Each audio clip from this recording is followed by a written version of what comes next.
ब्राह्मणवाद को अगर सबसे पहले किसी ने चुनौती दी थी तो वो भगवान बुद्ध थे। भगवान बुद्ध ने ही सबसे पहले लोगों के सामने दूसरा ऑप्शन रखा और एक ऐसे धर्म की शुरुआत की जिसमें ऊंच नीच नहीं है, भेदभाव नहीं है। बौद्ध धर्म दुनिया का इकलौता ऐसा धर्म है जिसमें हर कोई एक समान है। भारत में भगवान बुद्ध से जुड़ी कई जगह हैं जहां हर साल दुनिया भर से लाखों बुद्ध अनुयायी पहुंचते हैं, लेकिन भारत में रहने वाले तमाम लोग आज तक इनके बारे में जानते तक नहीं है और जानते भी हैं तो आज तक वहां पहुंच नहीं पाए हैं। नमस्कार, मेरा नाम है रीटा।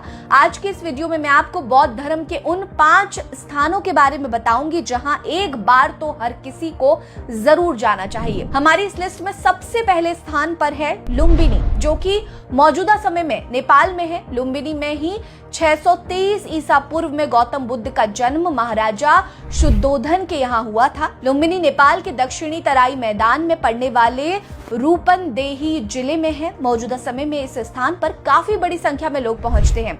यूनेस्को ने इस जगह को विश्व धरोहर की सूची में शामिल कर रखा है। इस तीर्थ स्थल पर महान सम्राट अशोक भी आए थे और यहाँ भी अशोक स्तंभ का निर्माण कराया था। किसी भी बौद्ध धर्म के अनुयायी के लिए लुम्बिनी आए बिना उनका बुद्धत्व पूर्ण नहीं होता। भगवान बुद्ध से जुड़ा दूसरा स्थान है बोध गया। जब भगवान बुद्ध ने राज काज त्याग कर सत्य की खोज में कई स्थानों की यात्राएं की तो बिहार के निरंजना नदी के किनारे पहुंचे। निरंजना नदी के किनारे उन्होंने एक पीपल के वृक्ष के नीचे 49 दिनों तक तप किया और ये उन्हें ज्ञान की प्राप्ति हुई थी। बाद में इस वृक्ष को बोधि वृक्ष के नाम से भी जाना गया और इस स्थान का नाम हमेशा के लिए बोध गया हो गया। जिस पेड़ के नीचे भगवान बुद्ध को ज्ञान प्राप्त हुआ वो पेड़ आज भी वहां है। इस पेड़ को संरक्षित करके रखा गया है। देश विदेश से हर साल लाखों लोग इसके दर्शन के लिए पहुंचते हैं। यहाँ महाबोधि मंदिर बना हुआ है। ये स्थान भी यूनेस्को के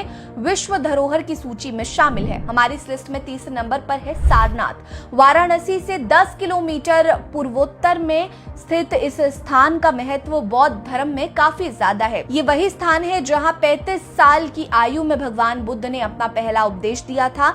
यहीं पर भगवान बुद्ध को उनके 5 शिष्य मिले जिनके नाम कौंडिन्य, भद्रीक, वप, महानाम और अस्सजी हैं। इन्हें सामूहिक रूप से पंचवर्गीय भिक्षु कहा जाता है। अपने पहले उद्देश्य में उन्होंने मध्यम मार्ग, 4 आर्य सत्य और अष्टांगिक मार्ग का ज्ञान दिया था। भगवान बुद्ध के इसी उपदेश को धर्म चक्र प्रवर्तन कहा जाता है। ये ज्ञान बुद्ध भगवान ने मृग उद्यान में दिया था, जो आज भी बौद्ध अनुयायियों के लिए सबसे महत्वपूर्ण स्थान माना जाता है। भगवान बुद्ध से जुड़ा चौथा पवित्र स्थान है कुशीनगर। ये स्थान भगवान बुद्ध के महापरिनिर्वाण के स्थान के रूप में जाना जाता है। भगवान बुद्ध ने 483 ईसा पूर्व में इस स्थान पर 80 साल की उम्र में देह त्याग दिया था। कुशीनगर में महापरिनिर्वाण मंदिर है जिसमें 6.1 मीटर लंबी भगवान बुद्ध की लेटी हुई प्रतिमा है। यहाँ रामभर स्तूप है जो कि भगवान बुद्ध के अंतिम संस्कार के स्थान के रूप में प्रसिद्ध है।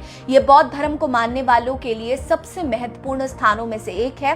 हर साल लाखों बुद्ध अनुयायी यहाँ दर्शन के लिए पहुंचते हैं। हमारी इस लिस्ट का 5वां स्थान है वैशाली। बिहार का वैशाली बौद्ध धर्म में काफी महत्व रखता है। वैशाली ही वो स्थान है जहाँ भगवान बुद्ध 3 बार उपदेश देने आए थे। ये वो स्थान है जहां पहली बार महिलाओं ने बौद्ध भिक्षुणी के रूप में शपथ ली थी और आम्रपाली उन महिला बुद्ध भिक्षुणियों में से एक थी जिन्हें काफी प्रसिद्धि मिली। वैशाली में ही भगवान बुद्ध ने अपना अंतिम उपदेश दिया था और इसी स्थान पर उन्होंने अपने महापरिनिर्वाण की भविष्यवाणी भी की थी। वहीं वैशाली के लिच्छवी वंश ने बौद्ध धर्म अपना लिया था जिसके कारण वैशाली काफी प्रसिद्ध हुआ। इसके अलावा श्रावस्ती और राजगीर का स्थान भी बौद्ध धर्म में काफी ऊपर है। श्रावस्ती में भगवान बुद्ध ने अपने जीवन के 22 साल व्यतीत किए थे। वहीं राजगीर में भगवान बुद्ध को पहला मठ वेणु वन मठ दान किया गया था। भगवान बुद्ध के जीवन से जुड़े ये महत्वपूर्ण स्थान आपको कैसे लगे कमेंट करके हमें जरूर बताएं। हमारी इस वीडियो को लाइक करना मत भूलिए। आप इन जगहों में से कहां गए हैं